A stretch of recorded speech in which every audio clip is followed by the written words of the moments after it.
그동안 연구를 계속 해오면서도 이 보살님은 뭐 특별한 체험이나 감흥이 없었다고 합니다. 그런데 그러던 그분이 봄에 실제로 경험한 신기한 일이 있었다고 합니다.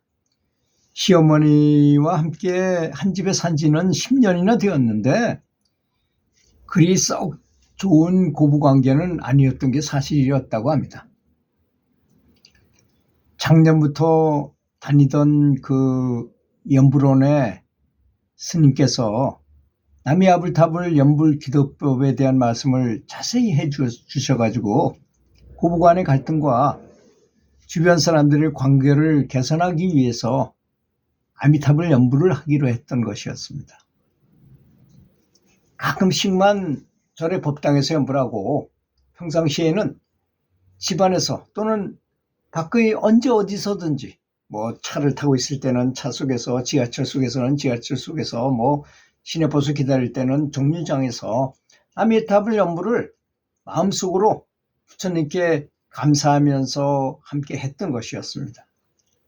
그런데 처음에는 대인관계가 잘 개선되지도 않았고, 그래서 한 사람씩을 정해가지고 그에게 집중적으로 연불 기도를 하게 되니,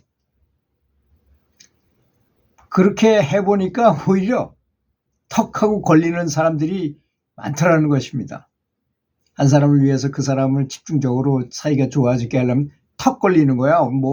아주 원수 같은 생각이 딱 들면서 이런 사람이 많더라는 거예요. 그래서 내가 참 죄가 많은 사람이구나 하는 거는 이제 그때 깨우치기 시작했어요. 그래서 이제 가장 문제인 시어머니를 생각하면서 연불을 하고 기도하는데 연불이 잘 안 되고 마음이 부담만 더해 가더라는 것입니다.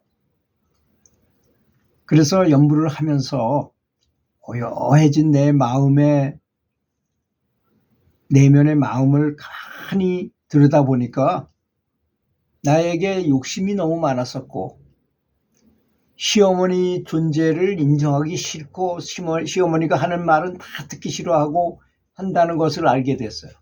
시어머니 입장은 전혀 생각하지 않고 내 입장에서만 생각했던 것이 느껴지더라는 것입니다. 욕심도 너무 많았어요.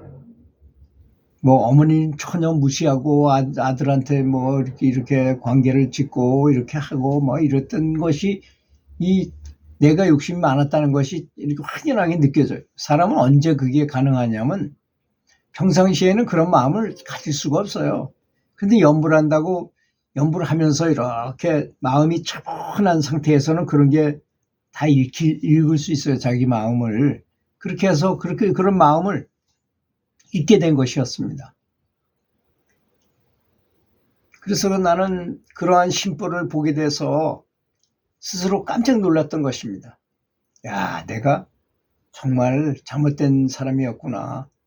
내가 욕심도 많고 참 화도 자주 내고 제멋대로 생각하고 했었구나 하는 거를 이제 그때서야 자기 잘못을, 맑은 물을 고요해져야만 맑은 물이 밑에까지 들여다 보이잖아요. 그렇게 보이는 것처럼 보게 되었던 것이었습니다.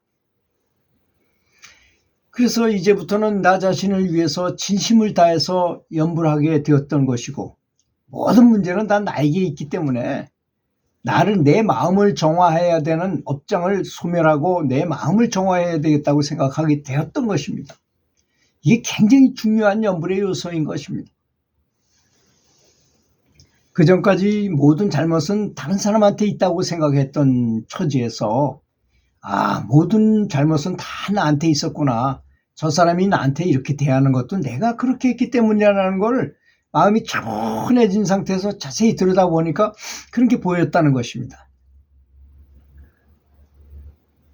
그러고 나서 다시 내 마음을 정화하면서 그런 마음의 가짐을 가지고, 마음의 자세를 가지고 시어머니를 위해서 진심으로 기도를 하니까 그때 이제 진정한 연불이 잘 되더라는 것입니다. 이게 굉장히 중요한 요소라고 저는 생각해요. 항상 보면 만약에 밖에서 무슨 일이 벌어지고 나라가 어지럽고 어쩌고저쩌고 해도 그 원인은 다 납니다. 내가 없으면 그런 게 있을 필요도 없고 있어봐야 아무 소용도 없잖아요. 내가 있기 때문에 그런 일이 벌어졌던 건 다 나의 잘못이라고 생각하는 것입니다. 그래서 나를 정화하는 거예요.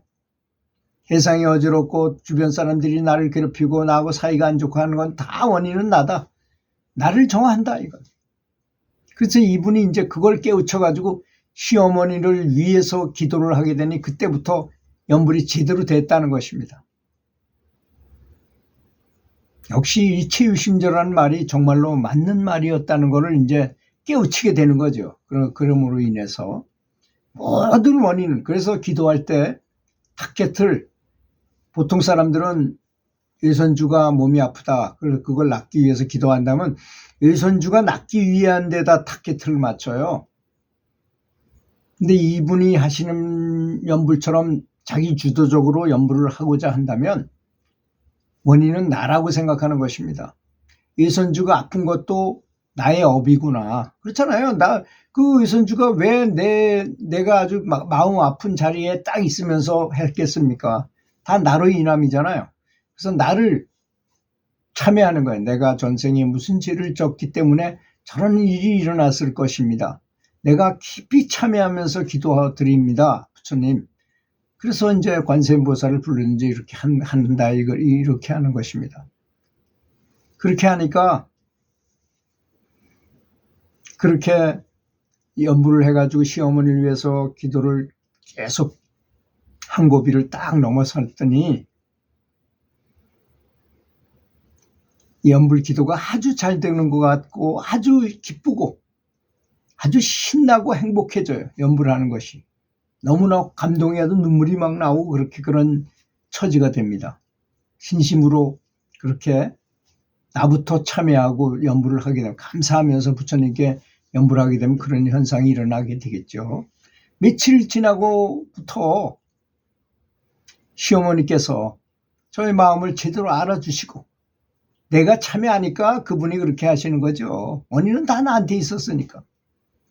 제가 교사를 하면서 보니까 학생이 1000명 있어도요, 그 중에서 아주 좋은 상을 주겠다고 마음을 먹는다면 어떤 사람을 줄까요? 공부 잘하는 사람, 운동 잘하는 사람, 뭐 그림 잘 그리는 사람, 노래 잘 부르는 사람, 그런 사람만 주겠습니까?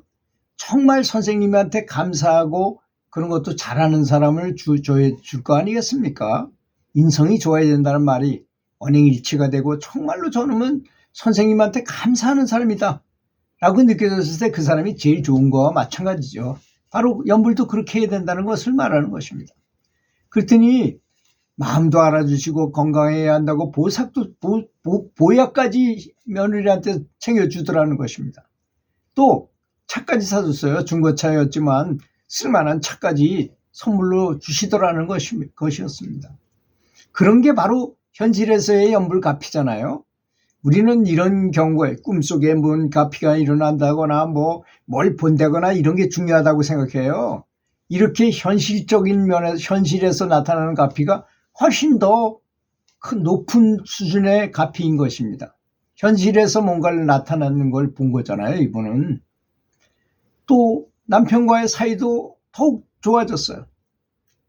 그러니까 아들한테도 그런 식으로 대하고 정말 영물로 보고 아들을 인격으로 존중해주고 그를 위해서 기도해주고 하니까 아들도 나를 더 잘 따르고 순종하게 되고, 내가 아는 모든 좀 불편했던 지인들하고도 사이가 엄청 좋아졌어요. 관계가 아주 좋아졌다는 것입니다. 연불하면 대인관계가 개선된다는 것을 확연하게 느껴서 부처님께 깊은 감사를 드리게 됐다는 것입니다. 여러분, 우리가 연불하면 이렇게까지 될 줄은 모르셨을 것입니다. 아마 대인관계도 다 좋아지고 이렇게 한다는 것, 모든 게 다 좋아진다는 것입니다. 특히 아까 제가 얘기한 키포인트, 원인은 다 나라고 생각하는 것입니다. 그 카톨릭에 왜 내 탓이다 운동이 있었잖아요. 정말 좋은 운동입니다. 그것이. 불교에도 역시 마찬가지입니다. 기도할 때 나부터 나를 정화하고 나를 참여하고 내가 정화되면서 누구를 위해서 기도하면 잘 됩니다. 정말로. 그리고 다른 사람이 나를 좋아하는 때가 와요. 누구든지 다 좋아합니다. 저는 유튜브 하고서 깜짝 놀랐어요. 우리 아들은 벌써 굉장히 오래전서부터 유튜브를 해가지고 굉장히 뭐 저거 하지만 그 친구를 찾아온 사람은 한 명도 없잖아요. 저는 전화도 수시로 오고 찾아오는 사람도 너무 많이 와서 지금은 이 시간을 너무 많이 뺏기는 것 같아가지고 좀 이렇게 좀 휘터링을 해야 될 정도로 그렇게 됐는데요. 그런 걸 보면 역시 진심은 통하고 나를 정화하고 내가 참여하고 기도를 바르게 하고 항상 염불하고 하는 것은 너무나 중요하다고 느껴집니다. 들어주셔서 감사합니다.